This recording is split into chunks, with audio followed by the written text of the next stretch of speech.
Hello and welcome to the Magic Mirror podcast. I'm your host, as usual, Khan, the Trinket Mage, and with me is my co-host, 33Elk. Hello.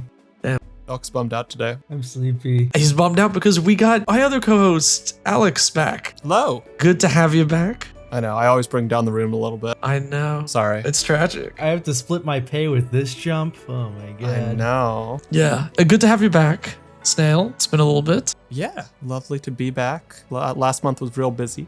We made a lot of changes. We made a lot of changes. Yeah, there's a lot of changes to the podcast. It's like completely. We have like a gadgets and gizmos section. So if you have any like whatchamacallits or doodads that you bought recently, like we can talk about it then. We had an entire mukbang session. So I see. Yeah, so I hope you have food. yeah, we'll have our cameras on halfway through the pod and we'll be eating, but I hope you have your Chinese food ready because that's what we decided on this episode. Oh, shit. I forgot it.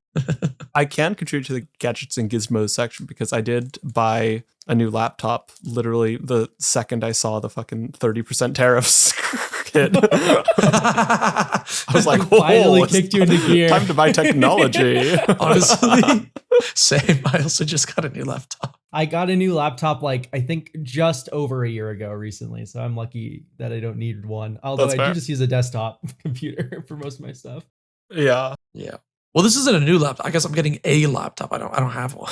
I can't tell what percentage of the past minute and a half are going to be in the actual podcast. I don't know. We'll leave that for Yusuf if he thought that was funny or not. Oh, are we going to have to mulligan the intro? Oh, that's a great segue to the mukbang section. Yeah, today's topic will be mulligans, which supposedly is something you Magic players would have done. But before we get into that, we need to talk about the podcast sponsor, Card Castle, the easy way to sort your collection digitally. If you want to start scanning and sorting your cards today, you can make an account for free. And if you use our link in the description, you get 1 free month of premium. Thanks to Card Castle for sponsoring the podcast. Do you want to do the first section, Snail, since this was your idea? So today we're going to be talking about a thing that I think that a lot of people tend to push off to the side and think of just this kind of mechanical afterthought, and that's mulligans. So the thing where you can ditch your starting hand and get another one minus a card if it's after the first. And I think mulligans are interesting for a handful of reasons. On a philosophical level, I think they are interesting in terms of variance mitigation. We're in this format commander where it's a very high variance format by nature. You've got a lot of different cards in a deck. So mulliganing lets you see more of them, but also it just draws in questions of kind of what we should do to make games fair. So I think that makes mulligans kind of interesting to get into. And I think for starters, I think it's just good to ask the question, are mulligans a good way to tackle negative variance? Because I think that's what they are intended to do on a basic level. They're intended to kind of deal with situations in which a specific hand is worse than expected, worse than average, worse than expected, worse than is playable in some cases. Do they do a good job of that? So I don't know if a lot of people know this, but generally speaking, a lot of Magic players will agree that mulliganing is probably the most important decision you're going to make about a game of Magic the Gathering. It's just because it's so insane the number of cards you see when you mulligan. So like if your opening hand sucks or is middling, the mulligan in that situation, your choice of whether or not to do it is literally game winning or losing. Going either down a card after, but of course we have a free mulligan, or, just like keeping the mid hand or whatever and hoping that your opponent mulligans and you win on card advantage just because of the mulligan happening.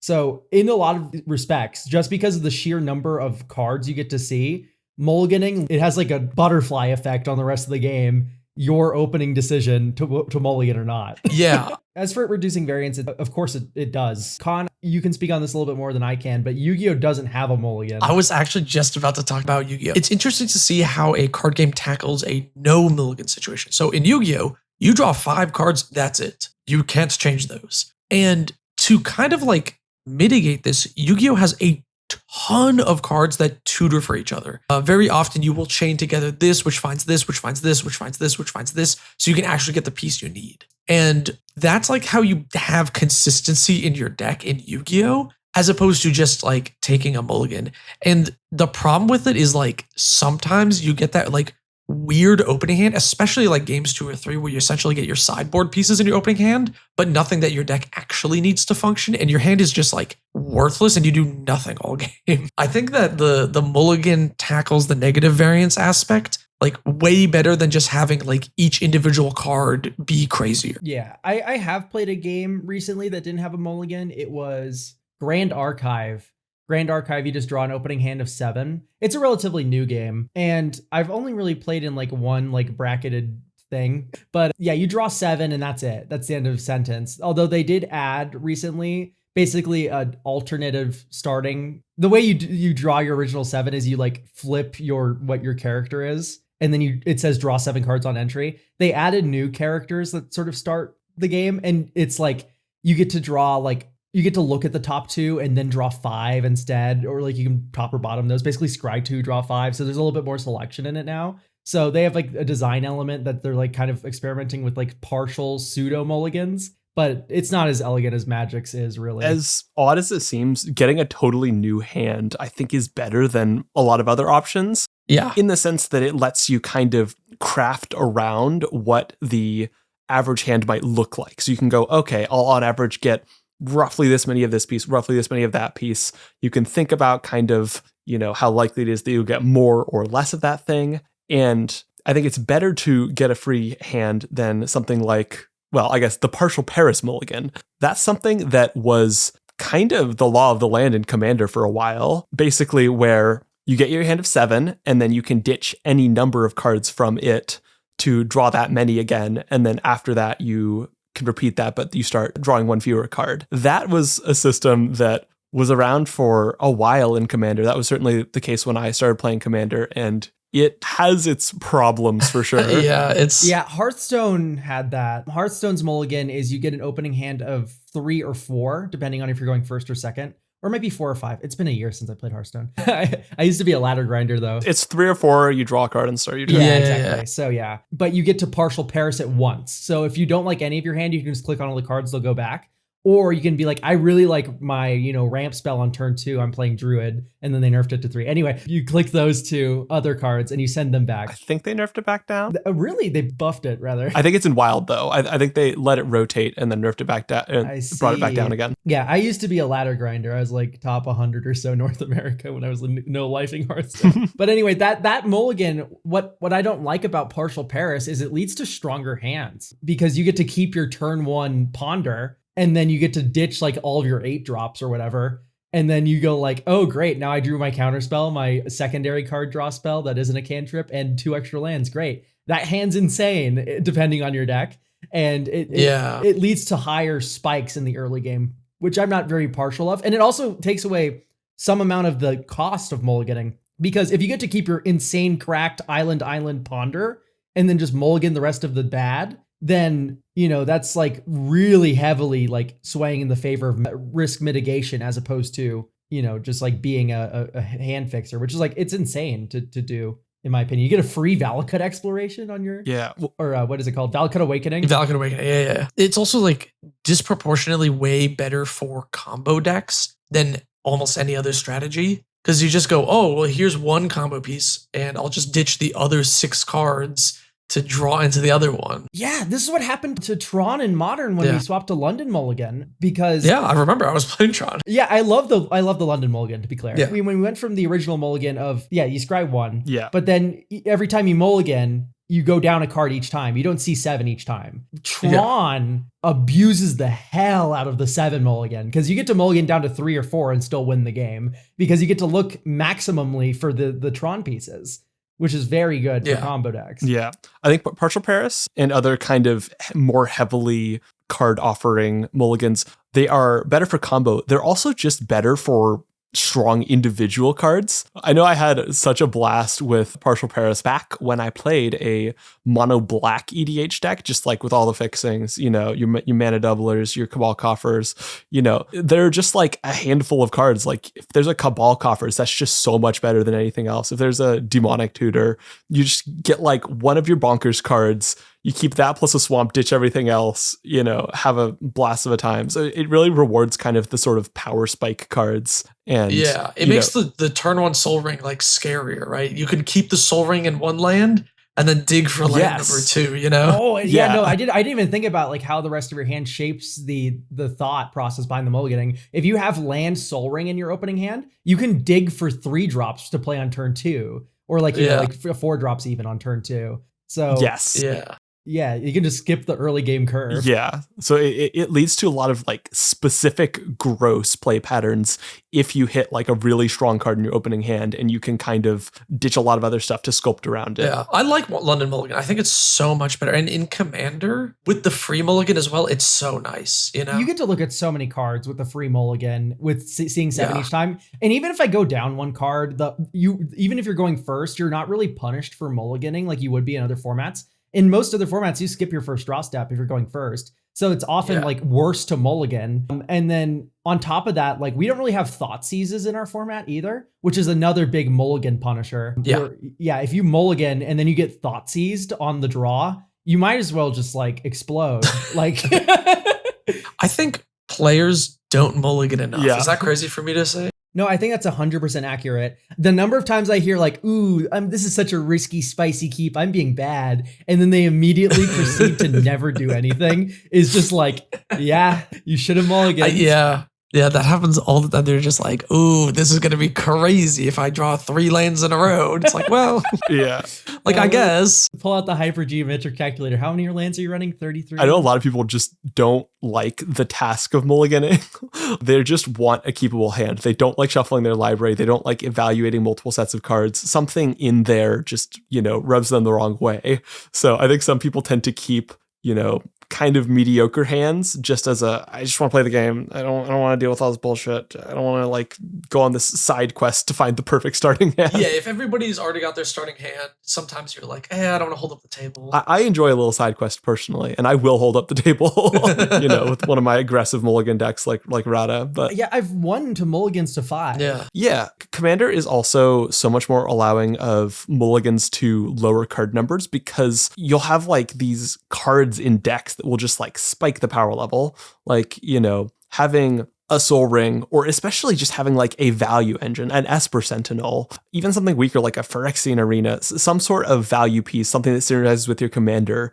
A single card can make a massive difference. A 5-card hand with like one of your best value pieces, like a Skull Clamp or something, will a lot of times just be better than a 7. So that definitely also pushes people to mulligan more in Commander. My Kinesos deck, which really cares about top deck manipulation because you can just like shit Krakens into play off the top of my library. I often will find myself mulliganing down to like sometimes 5 cards, more often 6, just to like find a like brainstorm, a ponder, like one of these like cantrips, because it just values top deck manipulation that much. In addition to like, my normal land drops and stuff. Like I'll even keep like a 1-lander sometimes, just because my cantrip fucking like, playability is so high.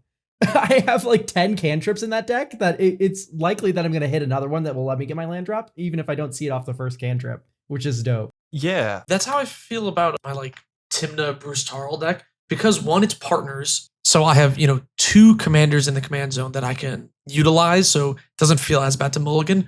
But also like Timna draws cards, so mulliganing more aggressively for like a 1 or 2 mana creature that I can play before I cast Timna is totally worth it, because I'm just going to draw those cards right back anyway. I want to be attacking and drawing immediately. So, and my curve, as long as I have like 3 lands, I'm basically good. No, I think talking about aggressive mulligans is great. I wanted to bring up something I've seen some people propose as an alternative to Commander mulligans, or as an alternative to kind of the mulligans where you're just like shuffling, finding a new hand, which is you draw 10 at the start of the game, you get rid of 3, and then that's your hand. You don't mulligan, which I find interesting as an alternative. I don't mind mulliganing a lot, so like I haven't felt particularly motivated to try that out, but it's definitely an interesting alternative to something like just a normal mulligan system. Isn't that worse than... Yeah, you don't look at 14 cards, you look at 10 cards in the system.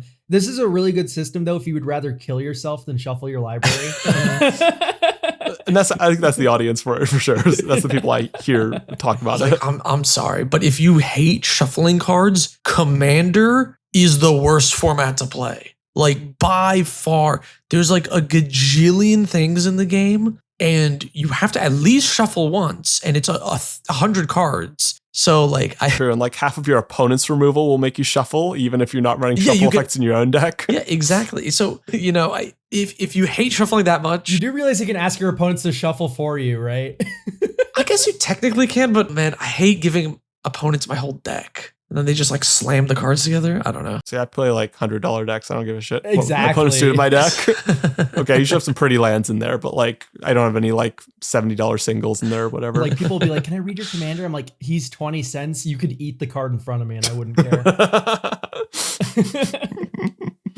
So I do want to kind of talk about like ways we've seen the mulligan out in the wild and sort of your guys' like experience with it a little bit. Just like, have you seen players misuse a mulligan, just like mulligan a good, like badly, stuff like this? I think the most common is like people just not mulliganing. Like we said earlier, people just going like, "Ooh, I'm going for a crazy one lander," and then losing immediately. That's kind of been my experience is when you get the people who are mulliganing a lot, it's usually people who, I don't know if I'd say they know what they're doing, but at least in some sense, they have, a strong grasp of the sort of mechanics they're dealing with, the sort of risks they're taking, that sort of thing. Like it's pretty rare to find a player who is mulliganing a lot and is also making terrible mistakes in the process. Like, okay, now I want to get up on my little soapbox about Tabletop Simulator because these people are aliens. They're like a little like subculture that like needs to be protected and sheltered from the real rules of EDH because it's so cool to like watch the little microcosm.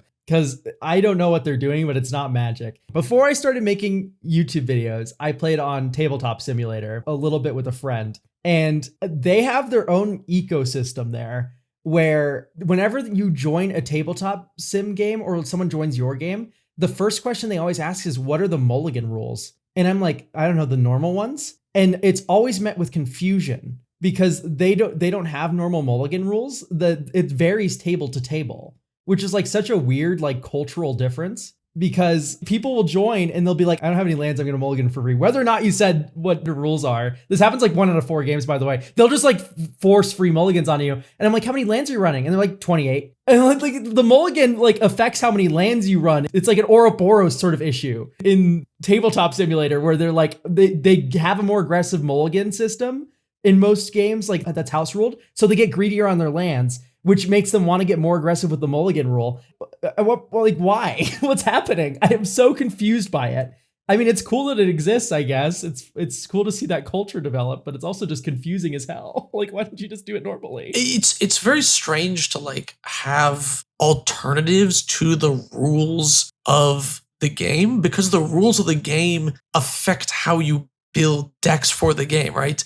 Like if we could mulligan 15 times, like everybody would run 20 lands because why not, right? You could fill up with so many more things. If all lands tapped for 5 mana, you could, run a lot more 5 drops. Like, yeah, of course, if you change the rules, you should change your deck too.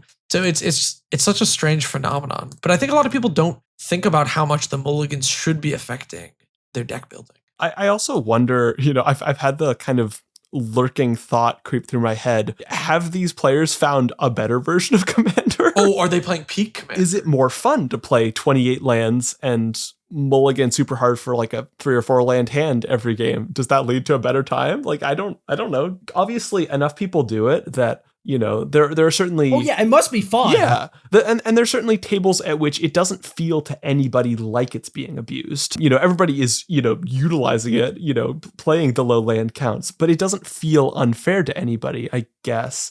And I wonder, is that a cool thing I'm missing out on by playing the normal rules? I think that is only because I am assuming, just guesstimating here, that these are, in terms of the power scale of Commander, in the brackets 3, 2, 1 categories. Because I feel like as soon as you start like cranking up the power level such that you have like faster decks, faster combos, crazier things you can do, more rituals, more fast mana, then that suddenly becomes like, very early kills, very early pop-offs. And like granted, everyone else can mulligan for, their removal more aggressively or whatever. There's some balance to that respect. but I think it also speeds up games way more in higher power tables than it does in lower power tables. So well, I think there's also going to be naturally the sorts of people who want to play this aren't the sorts of people who are playing higher powered, because if you're playing like a bracket 4 deck, I guess, you are trying to optimize to some extent against the restraints of the commander format. And so you're not going to build a bracket 4 deck with the intent of playing it in, whatever homeworld thing, because that's just not a deck you're going to be able to play optimally a lot. But yeah, I don't know. I'd be interested if somebody wants to carry out a sociological study of the players who mulligan as many times as they want.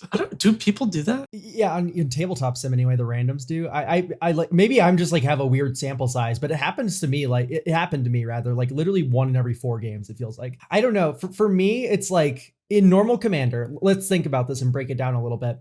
You get to see 21 cards before you start to meaningfully go down. I'm down to go down 1 card for like a little bit of an aggressive mulligan. Like, you start to feel the pain once you're at 5, kind of. So you get to look at 21 cards before you need to start like meaningfully hurting yourself, basically. And that's 1/5 of your deck, 21 cards. So kinda like, yeah, you do have to reshuffle each time. Yeah. Yeah. I'm sure you could calculate it. I imagine it's somewhere in the ballpark of like 16-ish cards you see, maybe 17 unique cards every game. Yeah, if you had like 0 mana, draw 17 at the beginning of the game, like that's kind of what it's like to mulligan. It's super ancestral recall to get a good hand. Like it's already broken. Mulligans are already so good. I don't think they need to be better. And I think if you feel the need to be like, ooh, let's have like a free mulligan rule until we get a land, I think you just need to run more lands in your deck. I was about to say, I feel like part of the reason that I think a lot of people are not super jazzed about mulliganing is I think on average, players run too few lands and too little card draw. If you have like a higher density of lands and a higher density of card draw in your deck, mulliganing will not feel as bad. Because it definitely, when you go to 6 and you're like, well, there's 6 cards, but I have a treasure cruise as one of the 6 cards, you're like, well, I'll catch back up with that, in a couple of turns or whatever. So, but if you have 6 cards and none of them create any card advantage, it definitely does feel a little bit worse than 7 cards. If I could like only have 5-card hands to start the game, but I get to conjure a stock up into my opening hand, I think I would do that every single time. Yeah, no, that's fair. I know I've heard this from players that, they run fewer lands because they don't want to flood out. That leads to problems in the mulliganing phase. But yes, if you build your deck in a way where you're able to spend mana, you're able to, churn through what might otherwise be a stall out state, and that usually just means playing more draw. It can mean a few other things, but usually playing more draw. Then yeah, you can run a higher land count. You can have more good opening hands. And when you have more good opening hands that have the right number of lands, you can dig a little bit harder for your draw, for your tech pieces, for the sorts of things that will make your deck flow smoothly once you have, a handful of lands are up and going and all of that. And doubly so if your commander draws cards. If your commander draws cards, then you really just need lands in the deck, because presumably you can draw some cards. You heard it here. Trinket Mage tells you to put 99 lands in your Holland deck. You can build a 99 land deck and it's still just good. Lands are so broken. You can just have a good deck. Yeah, now that I mention it, 99 lands, Child of Alara. Pretty good. 99 lands Kenrith will like win games. You just play all the good utility lands and you'll be fine. Yeah, no, Dark Depths, Merit Lage, Field of the Dead, yummy. You get Urza's Cave? That's a tutor. You get Otawara, you get Beseiju, you have so much like things you can do. Yeah, lands are spells now, guys. You have no excuse not to have like 40 lands in most of your commander deck. Yeah, especially with MDFCs. I'm counting MDFCs as lands in this case, right? Which are literally spells that are lands. MDFCs and Beseiju being printed is not an excuse to stay at 33 lands, but cut all your basics for them. They're excuses to cut spells for them. Yeah. Anyway, sorry, this is off the podcast topic. There definitely is the thing of, you hand people these utility lands or MDFCs or land cycling cards or et cetera, et cetera, et cetera. And then what do you replace with them is the question. I suppose if it's a land cycling card, you probably replace a land oftentimes. But for these other things, that's a way to spend mana. That's a way to get utility if you're in a flood state. And otherwise, it'll be a way to hit more land This is what I drops. feel like I'm seeing at the tabletop sim, like mulligan, like petri dish as well. Like people have this more aggressive mulligan for like to offset the like 38 land or like 34 land, like low land count commander deck. And then they're getting more greedy with it because of the system that they live in, right? So like this thing that's meant to like make normal EDH more fun for them just became a way to get even more greedy with their deck building. Because it just like I said, it's like an Ouroboros type deal. Just to wrap that back around into this, it's interesting. I can't wait for in like a few years when they've like finally narrowed it down to, okay, your opening hand is 7 lands that you choose, and then you have 97 other cards or 93 other cards. Okay, so I feel like we've gotten kind of into some of the different ways you can think about mulligans, some of the different ways that different people use mulligans. I think a useful thing for a lot of people, and especially a lot of newer players, would be the question, how do you mulligan well? How do you know what's a good hand? How do you go about determining that for your deck? Yeah, so it varies, of course, from deck to deck. Yeah, is 100%. the most boring like answer you can give, which is it's just because it's the truth. You can't paint like a perfect hand picture that's like, oh, a perfect hand has 1 to 2 pieces of card advantage and 3 lands and a piece of protection and a piece of removal, right? Because it's gonna vary a lot. Because yeah, like Khan said, you'll often have card advantage in the command zone sometimes. So maybe you don't need card advantage in the hand. Things like this. I think mostly you need to analyze what your deck is doing. Is your deck a combo deck of some sort? Does it have a tutor? Does it have some amount of filtering? Does it have, etc.? Is your deck crucial? Is it crucial that you get your 4 mana value commander out on turn 3? Do you have a 2 mana piece of ramp in your opening hand? No, I'd probably mulligan down to 6 until I found one. I would really just map out your first 3 turns looking at your opening hand. And if the answer is I'm skipping my first 3 turns effectively, you should probably mulligan. Yeah, agreed. Like if you're on a 3 mana commander and you want a mana dork, then you should mulligan for the mana dork, In my Tymna example, I want a creature I can play before Tymna, so when I cast Tymna, I can attack and draw a card. So I'm mulligan for that, and then the lands to do those necessary steps. I feel like mapping out your game plan is going to just solve when you should mulligan problems. I think a good other step that kind of relates to that would be think about the worst case scenario. Think about what happens if there are, say, 4 lands or 4 non-land cards, or just 4 of whatever card you probably don't want on top of your library. Just how bad is it? Because there'll be some hands where you get like 3 lands, you get some sort of thing that's starting to build toward an engine, something that synergizes with the commander, a piece of ramp. There will be hands that all on their own can start to play Magic. And then there will be hands that can't. And so I think using that benchmark as, can this hand alone plus my commander play Magic to some extent? How hard is it to get there? And how bad is it if I'm not drawing much my first few turns? I think that's another good thing to keep an eye on. Just imagine your brainstorm locked. Yes. Yeah. I was going to segue into discussing mulliganing for your opponents or for what you think your opponents are doing. If you want to say something else first, we can do that. We kind of already covered aggressive mulligan. I might briefly cover aggressive mulligan type things just briefly again. And then, yeah, I do want to move on to that. That sounds okay, good. Yeah. The other application of mulligans that I think we got into earlier is using it for something super, super specific. So you are taking out your hypergeometric calculator while you're deck building. You are saying, I want precisely this. And then that is kind of the rule you are following in your mulligan phase. This is what I do with Snail, my... where can they go to get a hypergeometric calculator? You can go to my website, salubrioussnail.com/calculators. Which I will try to remember to link in the description of this podcast. Splendid. It's a relatively easy link, thankfully. But yeah, if you are kind of designing your deck perfectly around drawing a particular thing, having a particular rollout, having like the exact same or very similar sort of first 5 turns, that's another way to kind of dictate your mulligans and sort of build a mulligan policy while you're building your deck. This is what I did with my Rada deck. It's a deck where I have a 2 mana commander that taps for mana, and then I have a bunch of 4 mana ramp spells that find me 2 lands and put them into play. Every single game, I need to start with a 4 mana ramp spell in my hand. That is rule number 1.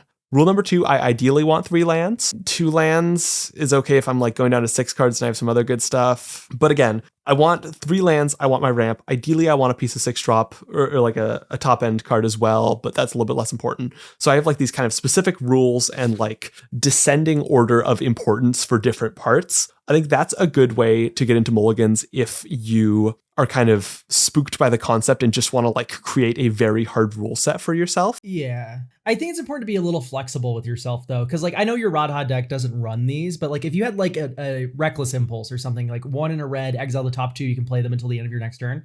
I imagine that 2-land hand looks a lot more appealing. Yeah. In my Iara deck, for instance, I would keep a 2-land hand if I had a Night's Whisper as well. Just because I could dig 2 more cards deep. Like I'm going to see basically 5 cards before I like miss quote unquote my 3rd land drop, which is good enough odds for me to take that riskier hand. Yeah, I think. I mean, this is where having more lands and card draw will not only like make your mulligans feel better, but also make it so you don't have to mulligan as often because you are more likely to have enough lands to play the game. Yeah. And I think, Elk, that kind of example really is a really useful way of thinking about whether to, how many lands to run, how much draw to run. You should think about things in terms of how they can achieve lands and how they can achieve non-land cards. So, a 4-mana draw spell, can it achieve lands? Well, maybe if you have 4 lands. But if you put in enough ramp, you'll definitely be able to get up to 4 mana, and then that can achieve lands. Your ramp achieves your draw, which achieves your lands. You can think of it as kind of a chain. And obviously, this is all probabilistic. You can't know for sure. But thinking about it in that way will be a good start, and it'll kind of push you in a direction where you're making a deck that will run more fluidly and, won't run into barriers between you and the things you need to get playing Magic. So we've talked about mulliganing for yourself, your own strategy, but I want to talk about mulliganing for your opponents and their strategies. This is something that in CDH you would see a lot more if you've ever watched any CDH gameplay or if you've played competitive Commander. You'll see people mulligan to 5 or 4, like way more often than you would normally see at most casual tables. And it's sort of like twofold. It's either they see a fast combo deck at the table and they're mulliganing really aggressively so they can get their, Force of Will or Flusterstorm or whatever, right? Or vice versa, where they see 3 blue control decks at the table and they're on a fast combo deck and they're trying to aggressively mulligan for their quick combo kill. But I think in casual EDH, people don't do this. I don't think you need to do it as much in casual EDH, but I do think it's something you should be thinking about a little bit more. So the example I'm thinking of is like if you play Satoru Umezawa, we talked about it as it's like, he gives things in your hand in Jitsu. So basically it's like you play an unblockable thing turn 1, you play him, and then next turn you can put a Blightsteel Colossus and play and kill a player. If you see that deck at the table, I know I have to mulligan such that I have removal on turn 4, because otherwise I'm just going to lose to the Blightsteel Colossus instantly, And there are a lot of other decks that are very feast or famine in this regard, where you kind of have to remove them or they just win or take over the game instantly. And I think mulliganing aggressively to counteract that is something that is helpful, so you don't just get stomped out by these crazy commanders. I think in normal Commander, this doesn't happen as much because of how just like in CEDH, it's really important that your cards are cheap and playable. Whereas in casual Commander, it's a lot more better to have cards that are slightly more expensive, but can hit a lot of things. So like your generous gifts, right? These types of cards are a lot more playable in casual Commander than they are in CEDH. In fact, I don't even know if generous gift is like in CEDH at all. No. Exactly. I know there might be a Chaos Warp floating around somewhere out there because of Godot or whatever, but yeah, at least for generous gift, it's kind of unplayable. But in casual Commander, like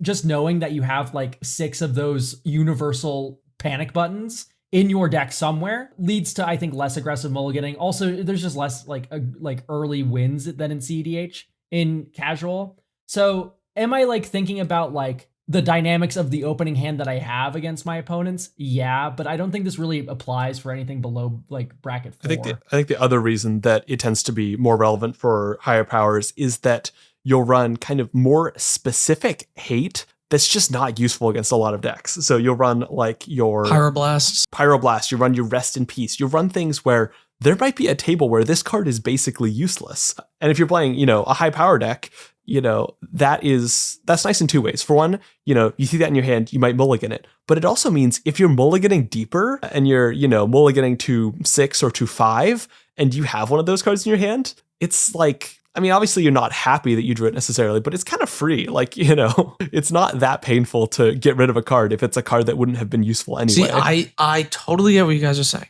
And I would like to direct you to the EDH Rec top commanders page, I'm looking at Krenko Boss. I'm looking at Kalia of the Vast. I'm looking at Miram Sentinel. All of these cards that like kind of need to be dealt with within 1 to 2 turns when they're cast. And these are some of the most popular. These aren't CDH cards, right? These are just some of the most popular commanders, like period. I think there's a lot. Joda the Unifier is another one. It's like you kind of really want to board wipe against that deck. You know they're going to untap, dump hand. Yeah. You need the board wipe by turn 6 or 7, but mulliganing a little bit more or having in your opening hand will make you feel better against those decks. For sure, yeah. There's just this concept in competitive sort of Magic, sort of mostly like cube and stuff, like very basic sort of like strategy, where it's always better to develop your own stuff before worrying about what your opponents are doing. Like you need to be furthering your own game plan before like dropping a bomb on your opponent's board, for instance. Like it's always better to do your own play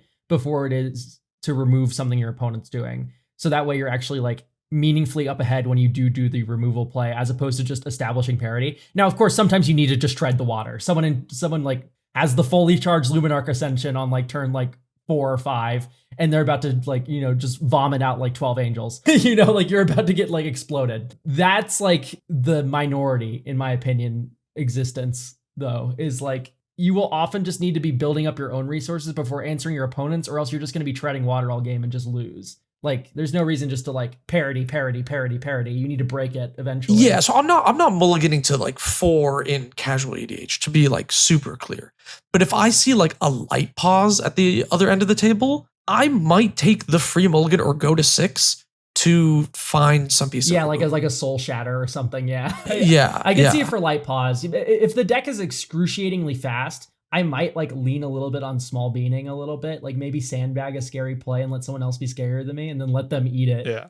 I definitely get what you're saying here, Con, and I think it's not bad advice at all. If you see kind of one of these classic commanders that is horrifying, absolutely, find some sort of removal if it's something horrifying. However, I do want to kind of stress that this isn't something that should be occupying, the entirety of your brain space. I know I get the sense from some people who play Commander that they've just been like brutalized by a lot of, disgusting plays. I see a lot of trauma responses. Like you just get these players who seem to think of Commander as like this knowledge check format where you need to like harvest all of the possible horrifying things your opponents can do and then like learn to combat all of them. And like, sure you can, but like Commander's not a competitive format. Like if you're losing sleep over that, I think there might be bigger problems with the way you're finding your way into games. Unless you find that sort of thing fun. If you find kind of that thing fun, then, that's all good. Have a blast. But I would say in general, if you find yourself kind of fretting too much over dealing with, XYZ things as if it's a metagame, it's not a metagame. This is a casual format. And if it seems like it, there's probably something else wrong going on. Yeah, there's like certain cards like Nefali Academy that says if a spell or an ability an opponent controls causes you to discard a card, you may reveal that card, put it on top of your library instead of putting it anywhere else. That's a land that's colorless. If I see that come out of your mana base, it's a trauma response. Like someone hurt you is like my thinking whenever I see these cards. Like there's like a lot of knee-jerk reactions where, ooh, I lost against this one specific thing this one time, so I need to tech against it, where you probably just don't need to do that. And it's actually probably hurting your deck in like the general matchup to be doing that as well. It's literally the opposite of Reliquary Tower. They're like, one time I drew 50 cards. Yeah. I'm just saying, pay attention a little bit to what your opponents are doing when you decide to mulligan. It's not like, it's unlikely that it's going to make or break the game, but sometimes you're against the light pause deck and you're like, maybe I should toss this so I have a Swords to Plowshares. Yeah, I think that's a perfectly reasonable thing. Just don't get lost in the sauce, of course. Yeah, I don't dispute the general point. I just want to go on a little cute little rant, as one does. All right, moving on to the Beseech the Mirror section. This is where you can ask us questions. You just have to put mirror in front of your comment so we can find it easier. This comment comes from Spotify from James is Lost. It said, mirror, mirror, I steal my opponent's great furnace with thieving skydiver to beseech thee. What do you think of commanders that are playtest cards? Should they be allowed as commanders without rule 0 discussion? How would you react when someone pulls out that kind of commander? If you pull out Sliv Mizzet against me, I'm going to shoot you. I like, okay, listen, unset cards, playtest cards, play your little heart out. I just don't have the energy for it a lot of the time. Sometimes I just want to be normal and like have a normal time and play against cards that I know what they're going to do most of the time, So it's okay to rule 0 these, but I don't think they should ever be like completely unshackled from rule zero. Because I just like knowing what my experience is going to be like. I don't want to like have to worry about like learning some weird new mechanic halfway through a commander game every single time I sit down. It's also the kind of thing where like you can get away with more if the card is weaker. Like, you know, in the case of Sliv Mizzet, oh my God, what can you possibly do with that? All sorts of things. But I'm sure there are lots of other ones where they're, you know, a lot more kind of manageable. And I think as a player, you're going to have maybe not like a set amount of energy, but like an average amount of mental energy you can spend thinking about each opponent. And if there's a card that kind of dramatically ratchets that up and it's not like technically a legal Magic card, I think maybe that's a little bit not great. Yeah, I'm also not a huge fan. I think these often add to the complexity of the game, and it's not complexity in the fact that there's like new interactions between cards. It's like complexity because what they do is like a goofy gimmick, and it's not even like it's like powerful or interesting or like clever. It's just like confusing and weird, you know? So I'm not a huge fan. Goofy gimmick's the best way to say it. I think it gets a little tiresome being all wacky all the time. Like sometimes I just want to chill and do like actual Magic stuff. Yeah. There are some cool unset designs. I totally agree, but you know, those should be the exception and not like the rule. Yeah, I don't want to be like balancing the deck on my head or whatever, doing any of these shenanigans, please. Yeah, a specific time and place for that. My next question back to YouTube from OtterFire4712. Mirror Mirror as an additional cost. I discard Fiery Temper to ask, what would you consider some playable entry decks for players that are not precons? Okay. This is the one you wanted to get to, right? Oh. Yeah, I really wanted to talk about this because I think the best entry deck is whatever that player wants to play, even if it's non-deterministic Storm or like the most convoluted toolbox deck in the world. If that's what has them interested in Commander, that's what they should be playing. You shouldn't immediately crush their hopes and dreams by going like, that deck is too complex, here's goblins, right? So I think like this was especially a problem for Modern, where people are like, oh, if you want to teach a new player Modern, you should have them buy like Burn. And then that's a nice budget deck for the format. And then they can play Burn and learn Modern that way.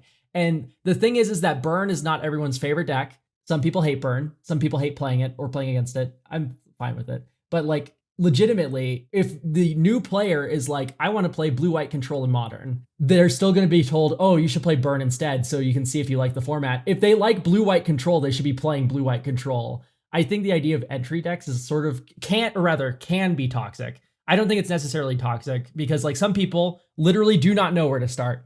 And if they're like, I don't know, just give me anything. In which case, yeah, sure, just like hand them zombies. Hand them, you know, angels, you know, something cute. I recommend a green deck of some sort because they will typically get their resources out from under them, which is actually very nice because green doesn't get as flooded as often or like as screwed as the other colors. And I would rather have a new player be slightly flooded than super screwed because it feels awful to miss land drops. It feels kind of bad to like, oop, I drew a land when I wanted a spell. You know, I'd rather someone have their resources under them than not. But yeah, generally speaking, ask them what they want to play first and then go from there because I think they'll know it slightly better than, you know, so I don't necessarily disagree with that, but I think what a player wants will depend a lot on what they find fun. And I think a lot of players are kind of bad at knowing what they find fun. There will be sorts of decks like, you know, Joda. You play Joda, you play a million legendaries, everything explodes everywhere. You know, that sounds fun. A lot of people think that's fun. And then a lot of people have less fun with it in practice, or they, you know, have less fun with it when they see what their opponents are doing with it. So I think there are cases where people will gravitate towards the things that will cause them to have a bad time. Now, I think this is where you should look at what a person finds fun and what their tolerance is for setbacks. So some people are going to get their shit removed and that's going to be totally okay. They're going to go, oh, that's interesting. I guess I need to protect that. There'll be other people who will get their shit shut down and will go, well, I feel like I can't play this game. I feel like I'm being denied the ability to play this game. Likewise, there will be some people who are fine with a super simple game plan. And there are other people who will get bored by that, who want to engage with something. I would say the biggest feature I would go for in a deck for a newer player is resilience. You want a deck that comes back from setbacks easily, so you get the most experience playing Magic. You want as much uptime as possible, I would say. And so that's just going to mean a deck that puts together resources that aren't too easily removed. Maybe a deck that doesn't have any super explosive plays or anything that's like kind of glass cannon-y. The deck I've actually suggested to people if they're looking for a budget starting deck, I built a SIG Rogues deck for my group's $25 deck pool like 4 years ago. That deck has very simple cards. It has rogues, it has a commander that draws some cards, and it has some other like Biden of Thassa type effects that draw cards. It has a lot of interaction, and that's just kind of it. It puts on pressure. It has like these elements. It has like interaction, so you can kind of learn that element. It draws a lot of cards, so it typically comes back from setbacks pretty easily. And it just kind of offers, an easy on-ramp, but then also some areas for, branching into more technical plays where you're kind of ordering your turn more carefully and like monitoring your library more carefully, holding up more interaction, etc. So I think something like that where you have a gradient of the simple play to the more advanced plays can also be good. I shouldn't have let you go first because you said a lot of the things I wanted to say. Yeah, I think that the trick is what you said about uptime. You hit the nail on the head there. I think that a lot of people fall into this trap where they're like, oh, I'm going to go simple. I'm going to give them an angel deck. I'm going to give them a zombie deck. And what happens is they dump their hand, make a gajillion zombies, eat a board wipe, and then go, I didn't get to play the game. So in my opinion, the best decks for new players are decks that draw a lot of cards, because even if you're losing, even if you don't do something, if you drew cards, played more cards, you felt like you played Magic the Gathering. So I would recommend a commander like Toski, Bearer of Secrets, or like Psymaster Thopterist, because you can build those decks on a budget. They have card draw in the command zone, and there's so many different ways you can take it, but you'll almost always be drawing cards and doing things, and you kind of can't go wrong with that. So commanders like those, I think, are the way to go. Zombies folding to a board wipe. I don't know if you've ever played against zombies before, but those fucks come back. Yeah. Tell that to my farewell. Yeah, okay. All right, pal. I don't know if you ever read Rooftop Laboratory or Rooftop Storm, but that card's a little messed up. I feel like the other thing would be if you just want to go with like a conventional popular commander, I think pick an engine commander that is preferably low cost and not too scary. So I think Ishin is actually a pretty solid commander just as a baseline. It's 3 mana. It's 5 mana if you need to play it twice. It's 7 mana if you need to play it 3 times. It's certainly kind of scary. Your opponents will try to remove it, but it's generally not game winning unless you start to get some crazy stuff on the board, unless it'll get more game winning with time, but you'll typically get a couple turns with it before your opponents are really worried about it. And I'm sure there are other examples as well of just things that are relatively low investment engines. Arcades might be another example of a relatively low investment. That will probably eat more removal, but I think these cards that are just kind of not too harmed by removal and pretty straightforward in producing resources will generally be pretty solid. Yeah. If I had someone come up to me and be like, what's your simplest deck? Which deck can I like give to a toddler and they could pilot it? I would give them Iara, First of Lochthwain. Like, yeah, you don't even move to the combat step. Yeah, you play cards and your opponents just die and you just draw cards. Like that deck's just brain dead. It's so fun. I was gonna say maybe Shorokai, just a Shorokai vehicles deck, Shorokai draws cards and makes dudes. Oh, no, too much thinking. Hold up counter magic. Too much thinking. Play black token maker. You don't have to fill it with counter spells. Yeah, you don't gotta play counter magic. You play nothing but vehicles. Yeah, you just play vehicles. Get some pilots out. Have a good time. No, Shorokai's another pretty solid one because it's just an artifact most of the time. So that's so it doesn't die to board wipes. Yeah, very ready source of card advantage. It might scare people a little bit just because it's a very strong commander, but it's a pretty solid card. Good choice. Okay, I got one more question to round us out here. Let's do it. And this one might land us in some hot water. People are very contentious when it comes to this topic. So please, in the comments, write your opinion. Lubin V asks, Mirror, mirror, I beseech you by sacrificing my everywhere land token. What are your thoughts on mismatched basics? Like having 30 planes, but with different art on each.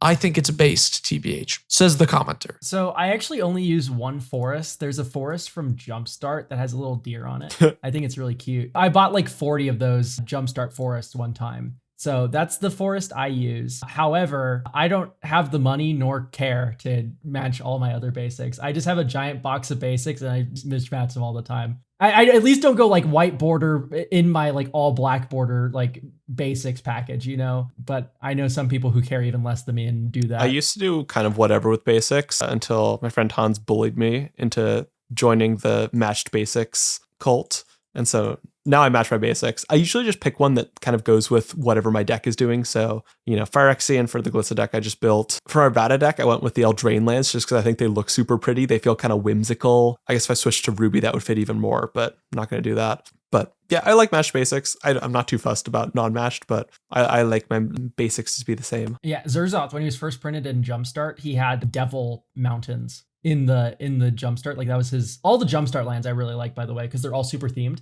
And for Zerzoth, it's like a cool like Devil Mountain face. And that's the one that I have in my Zerzoth deck. I actually matched the basics in that one. Oh, that's pretty good. I like that. I try to do either one extreme or the other. So I'll be like, my Tawanos list is all foil like Mirrodin basics because it's an artifact deck. So I got the Mirrodin ones. And I actually just really like the lands from Mirrodin. So I try to get as many of those as I can. The foils are like 20 cents. So I usually just snipe them up when I see them. But then for other decks, I try to do the complete opposite. So my Mina and Den list, every basic is not just different art. They're from different planes. That's kind of fun. I enjoy that. Just like a tour of the multiverse. Yeah, it's kind of fun. And with Kaldheim, I was finally able to make the snow-covered ones different. Because otherwise I had to from what set is Cold Snap on? What plane is that? Oh, that's Dominaria.